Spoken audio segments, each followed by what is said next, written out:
नमस्कार दोस्तों, स्वागत है आप सभी का। मैं आरजे चांदनी फिर से लाई हूँ आपका ही फेवरेट शो वाह जिंदगी वाह। दोस्तों, कहा जाता है खुशी जैसी खुराक नहीं, गम जैसा कोई मर्ज नहीं। जो खुशी की खुराक खाते हैं वे सदा स्वस्थ रहते हैं, मस्त रहते हैं। परंतु आज का व्यक्ति कई उलझनों में, तनाव में अपनी खुशी को खोता हुआ नजर आ रहा है। अनगिनत कामनाओं एवं अनगिनत इच्छाओं के ढेर पर बैठा व्यक्ति सच्ची खुशी को पाने के लिए तरस रहा है। एक समय ऐसा भी था जहाँ इंसान छोटी छोटी बातों में प्रसन्न रहता था, खुश रहता था। पर आज आज सर्व साधन सामग्री होते हुए भी वह भीतर से अधूरा व खोखला महसूस कर रहा है। तो कैसे अपनी खुशी को बरकरार रखा जाए? कैसे आने वाली हर चुनौती व संकट का सामना खुशी से किया जाए? इस विषय पर प्रकाश डालने के लिए हमारे साथ स्टूडियो में उपस्थित हैं आदरणीय माननीय प्रहलाद भाई जी। आप पिछले 15 वर्षों से देश विदेश के कई शहरों में 4000 से भी अधिक मोटिवेशनल तथा management programs, lectures, workshops, seminars, conferences, talk shows conduct किए हैं। Stress management, mind management, harmony in relations, emotional intelligence, developing self esteem, character building, the art of positive thinking, moral values and the science of meditation जैसे उम्दा विषयों पर आपने बहुत ही खूबसूरती से प्रकाश डाला है।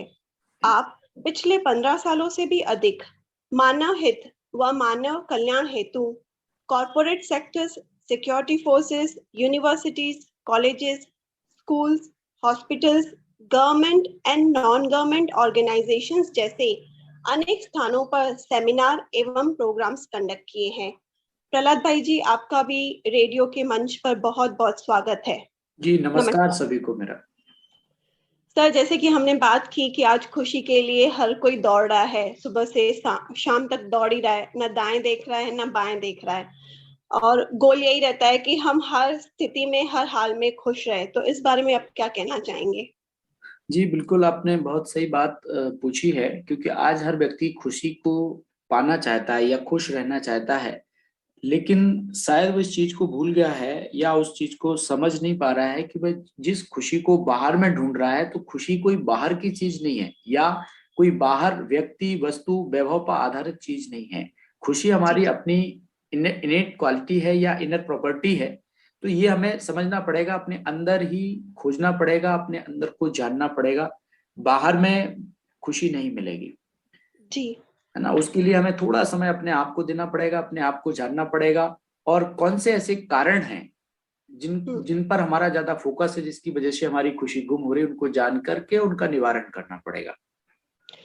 इससे थोड़ा विस्तृत से समझाएंगे हमारे श्रोताओं को कि क्या वैसे कारण हैं जिनके कारण खुशी छोटी छोटी बातों में, या किसी ने कुछ कहा, मूड ऑफ हो गया, मूड स्विंग्स हो जाते हैं, इसके पीछे क्या कारण है? देखिए, आपने बहुत सही बात की। क्या होता है कि जब हम अपने आप को दूसरों पर डिपेंड महसूस करते हैं, या दूसरी जैसे हम इसके लिए एक शब्द कह सकते हैं, या हम ये कहें कि किसी व्यक्ति, वस्तु, वैभव को हमने खुशी का आधार बना रखा है, तो जब ये चीजें हमारे पास होंगी या हमारे अकॉर्डिंग होंगी तो हमको खुशी मिलेगी, और जब हमारे अकॉर्डिंग नहीं होंगी तो हमारी खुशी चली जाएगी।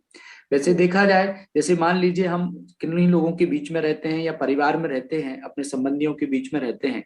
यदि हम चाहते हैं कि हमारे परिवार के सदस्य सभी हमसे बहुत अच्छा व्यवहार करें, हमारा सम्मान करें, हमारी बात माने, और अगर वो ऐसा नहीं करते हैं तो हमारी खुशी गुम हो जाती है। माने हम उनसे एक्सपेक्ट करते हैं बेसिकली, और उस एक्सपेक्टेशन पर जब वो पूरा खरा नहीं उतर पाते तो हमारी खुशी गुम होती है। इसके लिए बहुत सारी चीजें होती हैं, या तो हमारा आपसी मनमुटाव, आपसी टकराव, या प्रॉपर मान सम्मान नहीं मिला, उसकी वजह से भी खुशी गुम होती है। हमारा टू मच अटैचमेंट अगर किसी के साथ है और उसकी तरह से प्रॉपर रिस्पॉन्स अगर नहीं मिलता है तो भी हमारी खुशी गुम होती है। या फिर लोगों की नकारात्मक भावनाएं जो है हमारे प्रति हैं, तो वो भी हमारी खुशी को गुम करते हैं। तो इसके लिए हमें अपने आप को गहराई से जांचना पड़ेगा और देखना पड़ेगा कि कौन से ऐसे कारण हैं जो हमारी खुशी को गुम कर रहे हैं। जबकि देखा जाए तो खुशी हमारा नेचर है, खुशी हमारा स्वभाव है, और हम खुश रह सकते हैं अगर थोड़ा समय भी हम अपने अपने आप को जानते हैं या उस चिंतन में अपना समय देते हैं, तो हम खुश रह पाएंगे।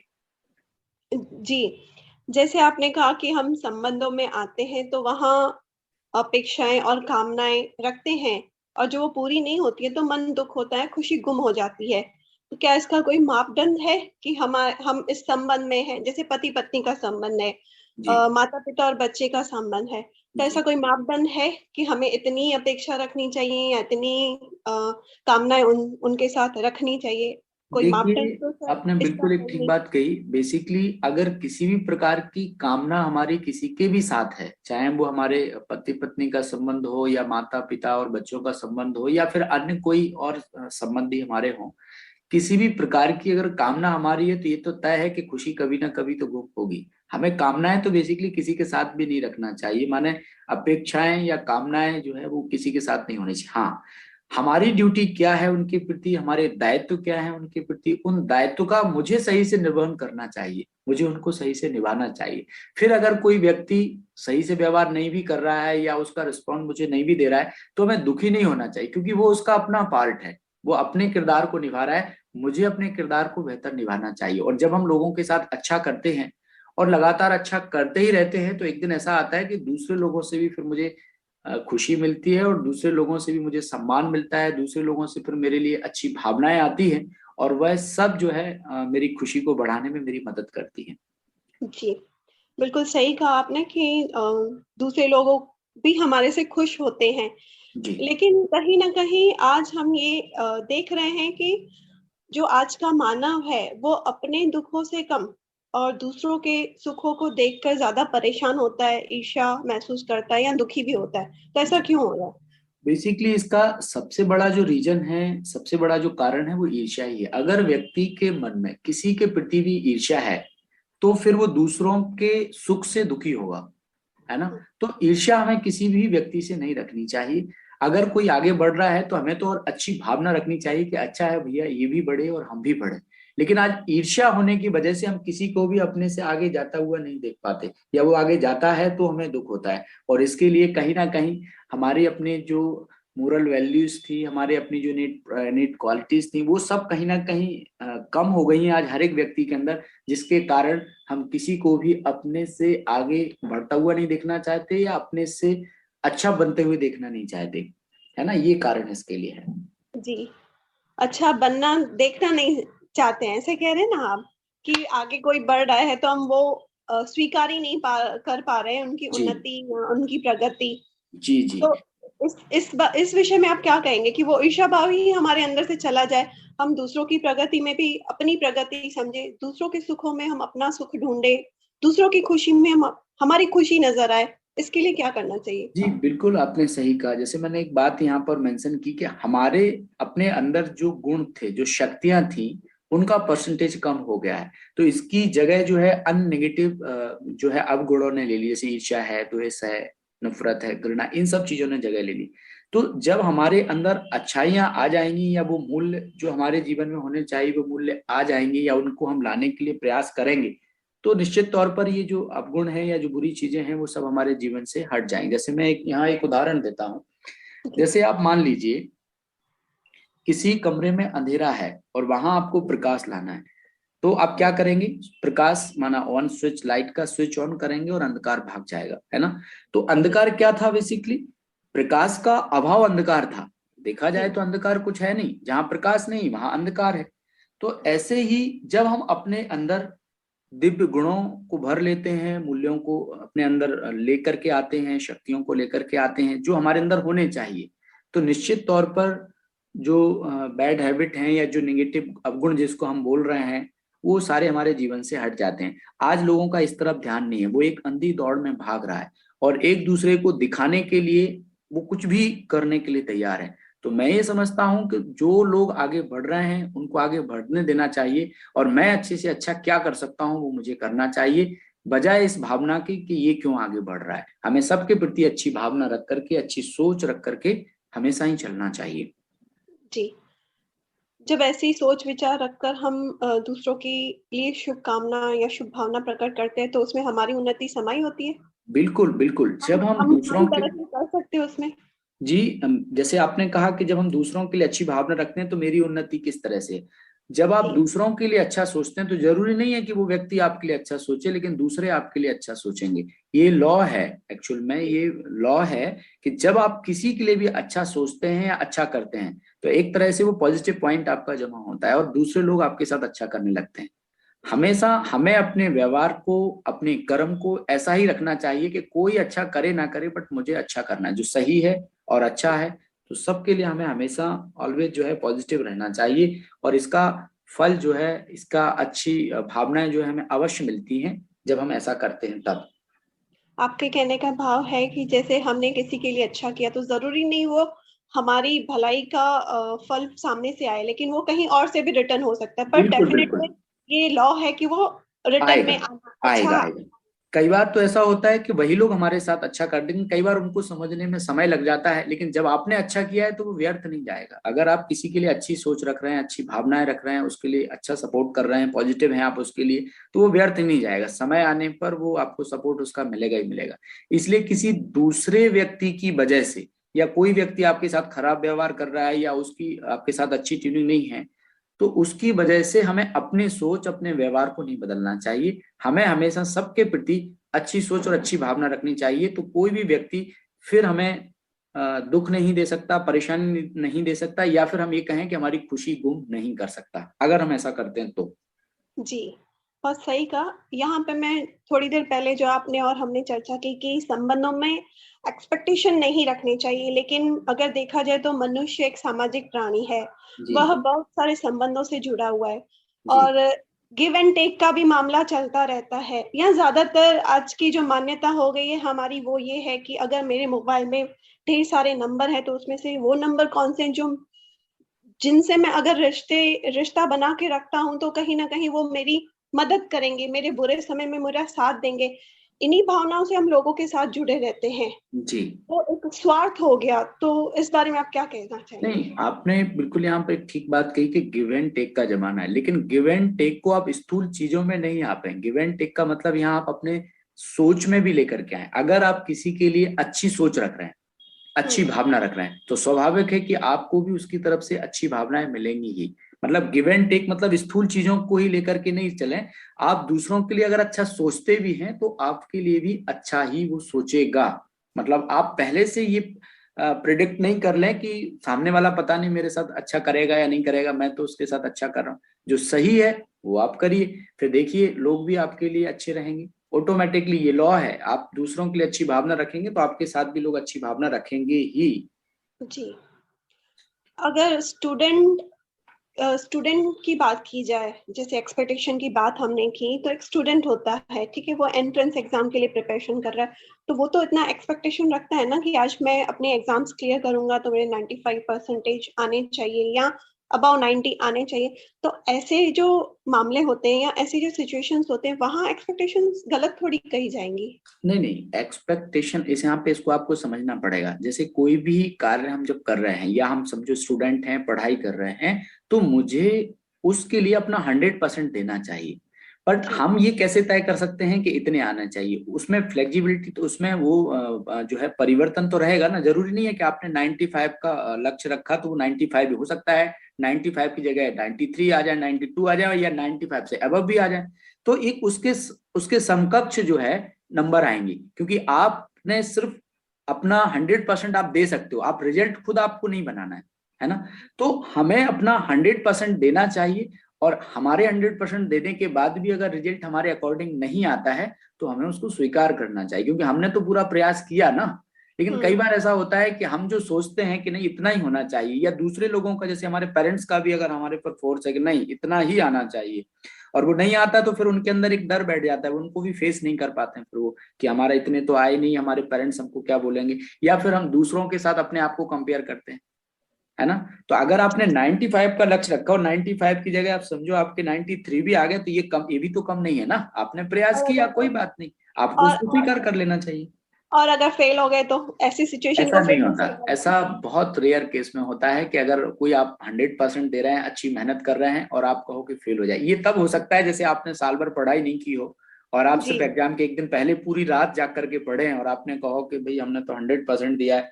तो ऐसा नहीं होता, क्योंकि इसमें क्या होता है, बहुत काल का अभ्यास चाहिए होता है। बेसिकली आप देखिए, कोई भी विद्यार्थी जब पढ़ाई करता है तो पूरी साल उसको पढ़ने के लिए मिलती है, और पूरी साल में वो कई बार उसको रिवाइज कर लेता है और वो चीजें उसको लंबे समय तक याद भी रहती है। पर वो विद्यार्थी ऐसे में असफल हो जाते हैं जिन्होंने पूरी साल मेहनत नहीं की, वो सिर्फ एक बार पढ़ते हैं और उनको लगता है कि मैं एक बार पढ़ के अच्छे से एग्जाम दे दूंगा। वो लोग फेल हो जाते हैं उसमें, क्योंकि जो चीजें हमने लंबे समय तक नहीं पढ़ी उनको हम याद रख ही नहीं सकते, वो भूलना तय है। इसलिए कोई भी स्टडी आप जब करते हैं, विद्यार्थी को खास ये ध्यान देना चाहिए कि उसको कई बार रिवाइज जब वो करता है, लंबे समय की उसकी प्रैक्टिस होती है, तो वही उसको एग्जाम हॉल में जो है उसकी स्मृति में रहती है, अदरवाइज भूल जाएगा। तो अगर कोई अपना 100% दे रहा है, प्रॉपर मेहनत कर रहा है और उसको सफलता ना मिले, ऐसा नहीं हो सकता। वो एक अलग बात है कि वो जो उसने उसके लिए लक्ष्य रखा है, जैसे आप मार्क्स की बात करो तो वो एक अलग बात है कि उसमें फ्लक्चुएशन हो सकता है, ऊपर नीचे हो सकते हैं, बट ऐसा नहीं है कि उसको सफलता मिले ही ना, सफलता जरूर मिलती है। जी। हम बात करें एक्सपेक्टेशन की, तो कई बार ये भी देखा गया है कि सामने वालों से हम एक्सपेक्ट नहीं करते, पर सामने वाला व्यक्ति हमसे बहुत एक्सपेक्टेशन रख के चलता है, जो कहीं ना कहीं हम उस पर खड़े नहीं उतरते हैं तो भी वो दुखी फील करते हैं, दुख दुख जाहिर होता है उनका। तो ऐसे सिचुएशन में सामने वाले व्यक्ति को कैसे संभाला जाए? देखिए, हम नहीं हम कर रहे, सामने वाला दूसरे, हमसे कर रहा है। हाँ देखिए, आपने बिल्कुल ठीक बात की। कई बार ऐसा होता है कि हमारी एक्सपेक्टेशन उतनी नहीं होती, लेकिन सामने वाले की हमसे बहुत एक्सपेक्टेशन होती है और हम उस पर पूरे खरे नहीं भी उतर पाते हैं, तो उसको बुरा फील होता है। तो देखिए, ये उसका निजी मामला है। मतलब हम दूसरे व्यक्ति को कंट्रोल नहीं कर सकते, लेकिन हम अपनी तरफ से जो अच्छा कर सकते थे हमने किया, और उसके बाद भी अगर कोई चीज को नहीं समझ पा रहा है तो वो उसका अपना इंटरनल मैटर है। आप उसके लिए दुखी नहीं हो, चिंतित नहीं हो, वैसे किसी को होना भी नहीं चाहिए, क्योंकि हर व्यक्ति अपने अपने ढंग से, वो अपने अपने मापदंड से कार्य करता है। किसी व्यक्ति ने किसी व्यक्ति के साथ ज्यादा एक्सपेक्टेशन रखी, लेकिन उसको पता ही नहीं है कि वो उस पर खरा उतर पाएगा या नहीं उतर पाएगा। बिना ये जाने अगर कोई ज्यादा एक्सपेक्टेशन रखेगा तो स्वाभाविक है कि उसको दुख फील होगा। तो उसके लिए हमें चिंतित नहीं होना चाहिए। हम जो कर सकते हैं और जितना बेहतर कर सकते हैं वो हमें करना चाहिए। हम दूसरे को नहीं बदल सकते, लेकिन अच्छी भावना रख करके अच्छा कार्य करते हुए हम लोगों को सपोर्ट कर सकते हैं, है ना। तो और दूसरे व्यक्ति के एक्सपेक्टेशन को हम नहीं बदल, वो क्या सोच रहा है वो तो उसका अपना इंटरनल मैटर है ना, ये तो। अगर घर का सदस्य है, घर का व्यक्ति है, तो फर्क पड़ता है ना, माहौल परिवर्तन हो जाएगा, घर का वातावरण डिस्टर्ब हो जाता है। तो वो इंटरनल मैटर कहाँ से हुआ? अगर वो, आप कह रहे हैं कि इंटरनल मामला हुआ उसका, लेकिन वो इंटरनल मामला भी तो आपके आसपास के वातावरण को या हमारे मन की स्थिति को इफेक्ट तो करता ही है। बिल्कुल बिल्कुल ठीक कहा। यहाँ पर मैं एक एग्जांपल देता हूँ। जैसे मान लीजिए किसी परिवार में दो सदस्य हैं, फॉर एग्जांपल हस्बैंड वाइफ, ठीक है। अब पत्नी की अगर अपने पति के साथ एक्सपेक्टेशन है कि मेरी जो जरूरतें हैं, मेरी जरूरतों से ज्यादा मुझे बहुत सारे पैसों की नीड है, तो ये उसको, पत्नी को भी समझना पड़ेगा कि हमारा दायरा कितना है। मतलब हम उसी अनुसार सोचें जितना हमारा दायरा है। कई बार हम क्या करते हैं कि हमें ये पता ही नहीं कि हमारा आय का स्रोत कितना है और हम उससे ज्यादा सोच रहे हैं, तो ये दुख का कारण हो जाता है। तो ये आपको अपने दायरे के अंदर उस परिवार के सदस्य को भी सोचना चाहिए कि इस हद तक हम एक्सपेक्ट कर सकते हैं, और उस हद तक वो करते भी हैं। और मैं तो ये समझता हूं कि हर एक व्यक्ति जो अपने परिवार के सदस्य के लिए अच्छा करना चाहता है वो अपने स्तर पे बेस्ट ही करता है। लेकिन कई बार जो आपने कहा ना, एक्सपेक्टेशन, ज्यादा एक्सपेक्टेशन की वजह से परिवार में टकरार आ जाती है या दरार आ जाती है। तो ये चीज हमें बहुत क्लियर करके चलना चाहिए कि हर एक कोई परिवार में अपनी अपनी ड्यूटीज को बहुत सुंदर ढंग से प्ले करता है, और अगर नहीं करता है तो उसकी जो ड्यूटी है, आप देख लीजिए उस ड्यूटी पे खरा उतर रहा है, नहीं उतर रहा है तो उसको आप अवगत करा सकते हैं, बता सकते हैं। लेकिन बहुत सारी एक्सपेक्टेशन अगर आपकी है तो फिर ये दुख तो देगी। तो इसलिए एक्सपेक्ट तो करो ही नहीं किसी से, आप अच्छे से अच्छा क्या कर सकते हैं वो करो, और आपकी जो परिवार के प्रति दायित्व है वो आपको निर्वहन उसका करना चाहिए। अच्छा, पति पत्नी की हम बात कर रहे हैं, कई बार यह भी देखा गया है कि पति पत्नी में, अगर पति पत्नी की मैं बात करती हूँ, पत्नी तो क्योंकि दूसरी फैमिली से आए हुए होते हैं, पति के परिवार को, पति के पूरे परिवार को उसको संभालना होता है, परिवर्तन करना होता है। जहाँ पर पली बड़ी है वहां के स्वभाव संस्कार, और जिस घर में वो ब्याई गई है वहां के स्वभाव संस्कार, वहां का रहन सहन सब अलग ही होता है। तो धीरे धीरे करके उसमें एडजस्ट होना स्टार्ट करती है, और यहाँ तक भी कई कई जगह देखा गया है कि वो सब कुछ लुटा बैठी होती है, घिस गई होती है, अपना परिवर्तन कर चुकी होती है, पर उसकी कोई कदर नहीं होती है। जहाँ उसको अप्रिसिएशन चाहिए वहां उसको नहीं मिलता है। तो ऐसे में व्यक्ति कैसे खुश रहेगा? हाँ बिल्कुल, आपने ठीक बात कही, लेकिन ये बहुत रेयर अप्रिसिएशन केस तो में होता जरूरी है। है ना। अभी अप्रिसिएशन बाहर वाले व्यक्ति से तो उस चीज की हमें कोई वो इच्छा भी नहीं होती कि बाहर वाला व्यक्ति आके हमें अप्रिशिएट करे।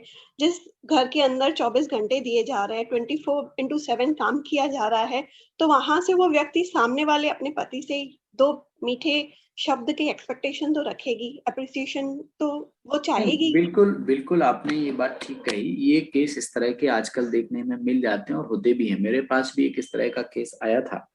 जैसे समझो किसी की शादी को 22 साल हुए हैं जी। और पत्नी बड़ी दुखी अपने पति से थी। तो जब उसने आकर के हमको बताया कि हमारे घर में हमको उतना रिस्पेक्ट नहीं मिलता जितना हम अपने परिवार के लिए करते हैं, तो हमने पूरी बात उन्होंने सुनी और उन्होंने कहा कि आप जो है अपने हस्बैंड को लेकर के आना एक बारी।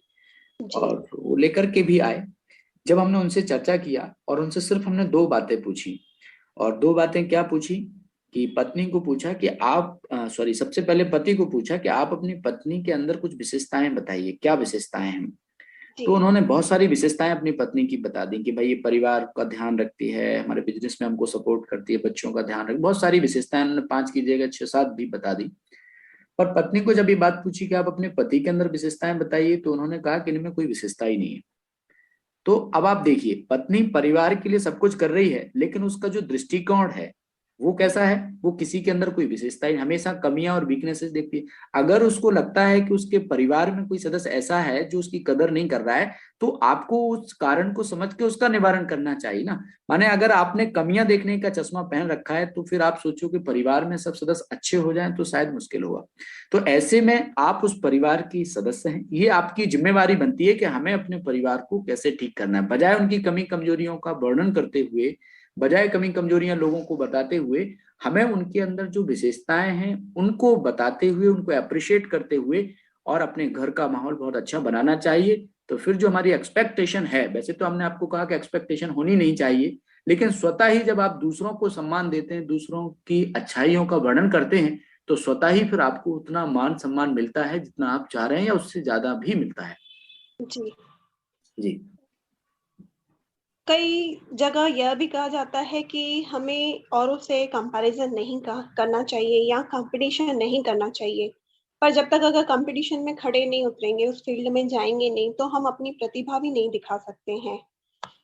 एक देखिए देखिए पुशिंग इसमें। फैक्टर, हाँ, जी। पुशिंग फैक्टर मिलता है हमको आगे बढ़ने का। या कई जगह स्ट्रेस की भी बात करते हैं, तो इसलिए स्ट्रेस भी कहा जाता है नेचुरल है।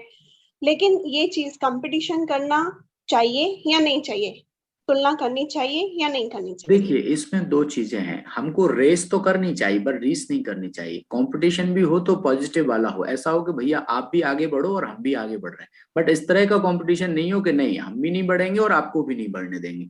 तो ज्यादातर लोग जो कंपटीशन करते हैं वो ऐसा करते हैं कि हम तो बढ़ेंगे ही नहीं, बट आप क्यों आगे बढ़ रहे हो उसको नीचा करने का प्रयास करते हैं, ये रॉन्ग है।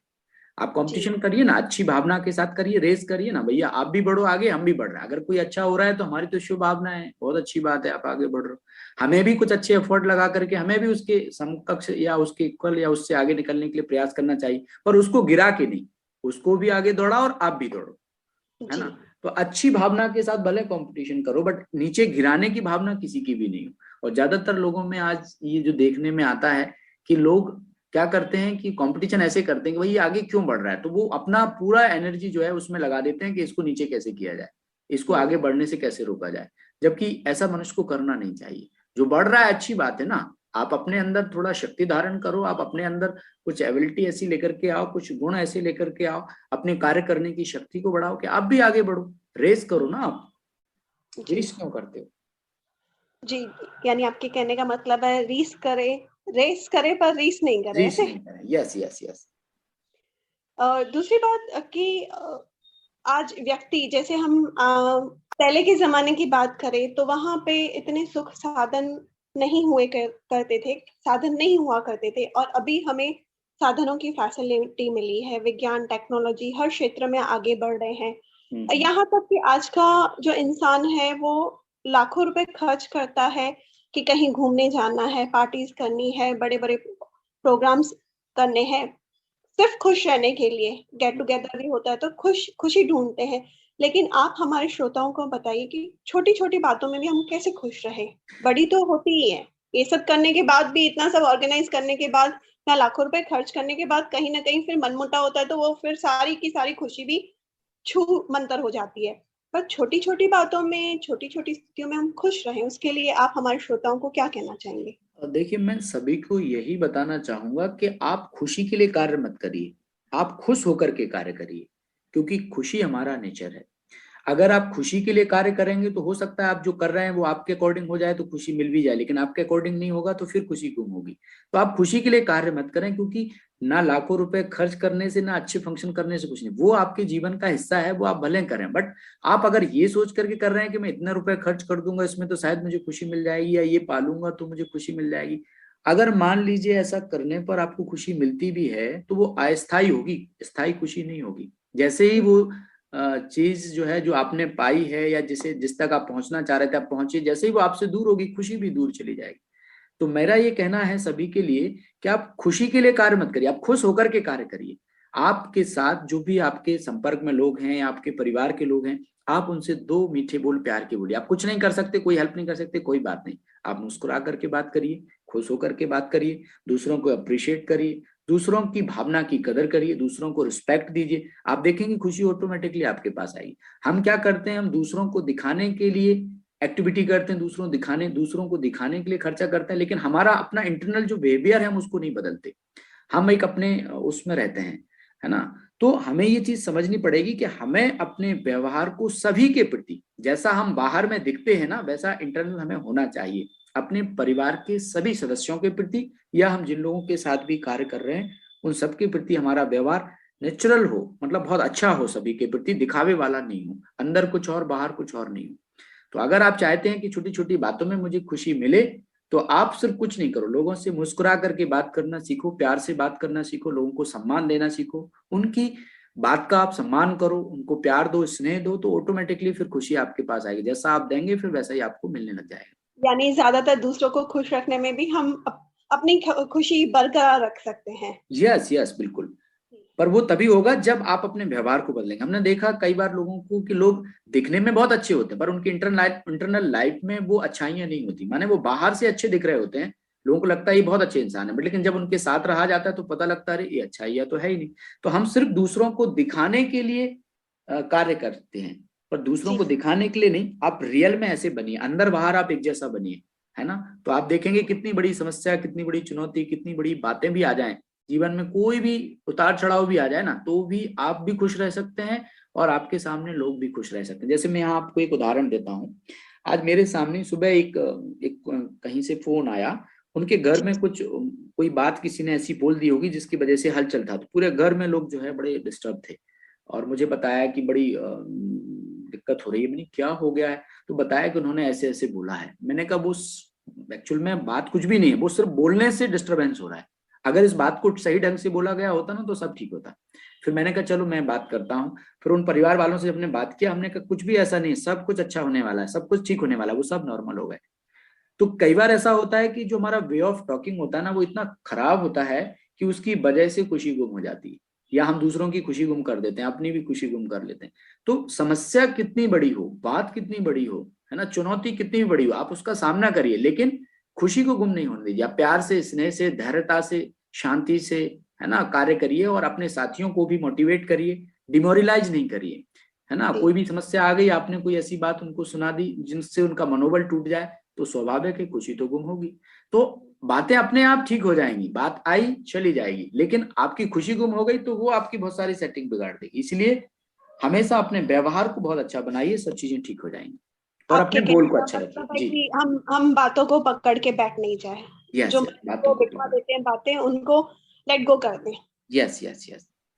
जी।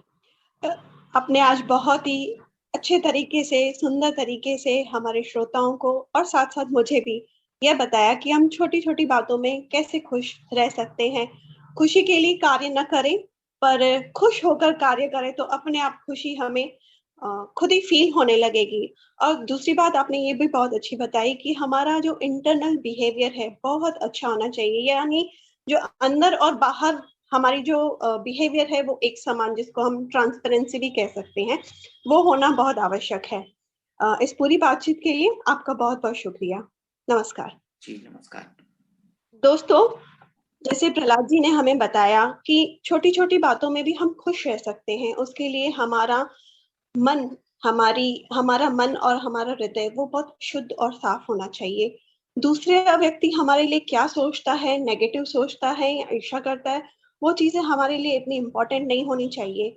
जब हम खुद से प्यार करने लगेंगे, छोटी छोटी बातों में खुश रहने लगेंगे, तो मुझे लगता है हम बड़ी बड़ी चुनौतियों का भी सामना बहुत अच्छे से कर सकते हैं।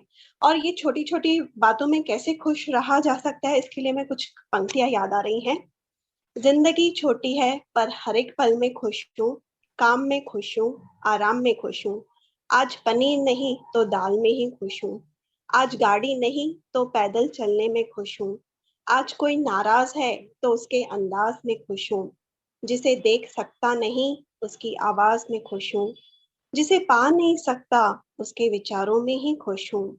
समय तो जाना ही था और वो समय चला भी गया, पर उसकी मीठी यादों में खुश हूँ। वो समय कल फिर आएगा, उसके इंतजार में खुश हूँ। हंसते हंसते जिंदगी का हर लम्हा गुजार रहा हूँ। मैं अपने आज में खुश हूँ। जिंदगी छोटी है, मैं अपने हर पल में खुश हूँ। मैं अपने हर पल में खुश हूँ। दोस्तों, फिर मिलेंगे खुशी के साथ दूसरी कड़ी में। तब तक के लिए नमस्कार।